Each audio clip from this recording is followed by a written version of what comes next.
From Storm Tracker 6, this is Forecast First, sponsored by Auto Owners Insurance. Simple human sense. It has been a quiet and sunny start to the work week across mid-Michigan. Notice cloud cover beginning to increase over in Grand Ledge, but still dealing with dry and mostly sunny skies this evening. Satellite and radar shows a little bit more in the way of activity off to our west. Some of that precipitation will be moving in starting early tomorrow morning. In the meantime, temperatures 41 degrees in St. John's, already cooling down into the upper 30s in places like Howell, Owasso, and then over in Ionia as well. We will be staying dry with increasing cloud cover as we go throughout the next few hours. Chance for precipitation increases once we get towards daybreak tomorrow, and it looks like it's going to be a messy wintry mix we have to deal with. 6 News at 5:30 starts right now. WLNS is here for you, celebrating 75 years of bringing you the news with 6 News at 5:30. Right now at 5:30, an Ohio man gets sentenced in a Michigan federal courtroom for sexual exploitation of a preteen, and it's not the first time this has happened. We'll tell you about the unusual reason behind some international flight delays, and a famous Michigan musician will take the stage at Ford Field on Thanksgiving. Thanks for joining us. I'm Jorma Duran. Siobhan is off tonight. Let's start the clock on our first 6 minutes of news. And we begin tonight in Grand Rapids, where a man from Ohio was just sentenced to nearly 4 decades in prison for the sexual exploitation of an 11-year-old West Michigan girl who he met online in 2023. According to the U.S. Attorney's Office for the Western District of Michigan, 47-year-old Jason Freiberg was sentenced to 37 years. 25 years ago, Freiberg pleaded guilty in another case where he engaged in sexual activity with a minor and had to register as a sex offender. That got him an additional 10 years in prison in this case. Police say this is an example of why it's important to keep track of your kids' online activity. Staying in West Michigan, a man in Ottawa County was killed when he was hit by a tractor trailer on Friday. The sheriff's office says the 54-year-old man was riding his bike in Blendon Township when the truck came up from behind him. The 78-year-old man driving the truck tried to pass the cyclist, but according to authorities, the man suddenly turned left in front of the truck. Neither the name of the victim or of the truck driver have been released. And in news from around the country, 4 law enforcement officers were shot while responding to a domestic violence call in rural Kansas on Saturday morning. 3 are Osage County Sheriff's deputies and 1 is a Kansas Highway Patrol trooper. A 22-year-old man described as a suspect was shot and killed. The suspect's 77-year-old grandfather was also shot but survived. The deputies and the trooper are expected to recover.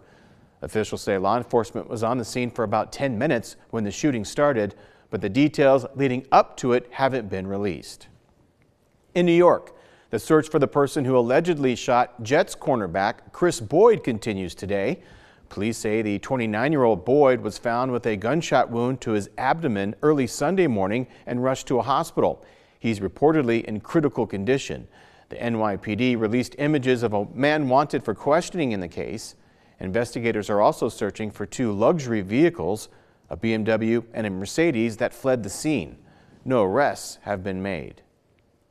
In California on Sunday, a house explosion injured 8 people and damaged 2 nearby homes.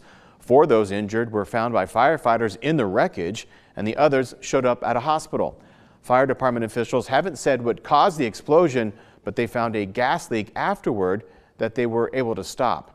16 homes in the area were evacuated as a precaution, although those people have since been allowed to return. Meanwhile, millions in California are bracing for another round of severe weather after weekend storms left a wet and muddy mess. Heavy rain flooded roads and triggered mudslides up and down the state. Dozens in Southern California had to be rescued from rising water. The weather is blamed for at least 6 deaths. Authorities are warning people to stay off the roads, but if they must travel, to be extra careful. It gets really bad. This whole street completely blocked with mud. A car turned sideways from the mud, blocking it. For Los Angeles, downpours like this haven't been seen in decades. In fact, it's the wettest November in 40 years, and the month is only half over. In world news, gunmen attacked a high school in Nigeria early this morning, abducting 25 girls and killing at least 1 school employee. No group has claimed responsibility so far. Armed groups have targeted school children in the region since 2014, when the militant group Boko Haram abducted 276 students. Since then, at least 1,500 students have been kidnapped. Officials say the groups involved use it as a way to raise money through ransoms and exert control over whole villages. Bangladesh's former Prime Minister Sheikh Hasina was sentenced to death today. She's charged with crimes against humanity over the killing of between 800 and 1,400 people during a mass student uprising against her rule last year. Hasina is in exile in India. That country has so far decided to not extradite her. One of her ministers was also sentenced to death, and a former police official was sentenced to 5 years after testifying against the former prime minister. In Japan, a volcano on a western island erupted several times on Sunday. Plumes of ash and smoke were sent nearly 3 miles into the sky. Dozens of flights had to be canceled. There were no reports of injuries.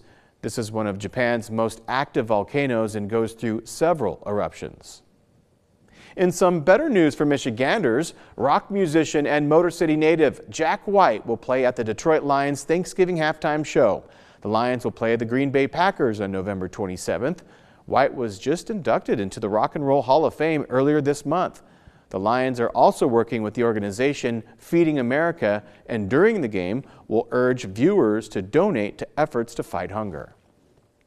And wrapping up our first 6 minutes of news, a zoo in California is now allowing its guests a behind-the-scenes look at animal care. A new observation room at this new zoo in New Jersey is giving people a front row seat to watch veterinarians treat animals. Visitors recently saw a turkey vulture get a wellness check that included x-rays, blood work, a wing exam, and getting microchipped.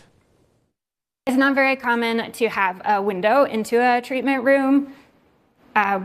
More zoos are starting to do it as hospitals are being redone because of the value of the education aspect and alerting people to exactly what happens at zoos and the kind of care we can provide. I'm going to be a bone surgeon when I grow up, so I'm going to watch what they're going to do so I can learn what to do. Wow, well, leaders of the zoo say by letting guests watch vets in action, they're hoping to inspire the next generation of veterinarians, just like that little girl. Boy, she wants to be a bone surgeon. I was just going to say. She's like 4. Good for her. That's pretty ambitious. I don't think I knew what a surgeon was at 4 or bones years by that old. age for me anyway. No. But that's pretty cool. Yeah, you know what else is cool? Our temperatures. Weather? I was going to say, yeah. Yeah, we're cooling down. Highs only in the 30s tomorrow. It comes along with a wintry mix of precip too, Jordan. Wow. So we're feeling below freezing temperatures potentially? We'll be above freezing, but not by much. So I've got those details after the break.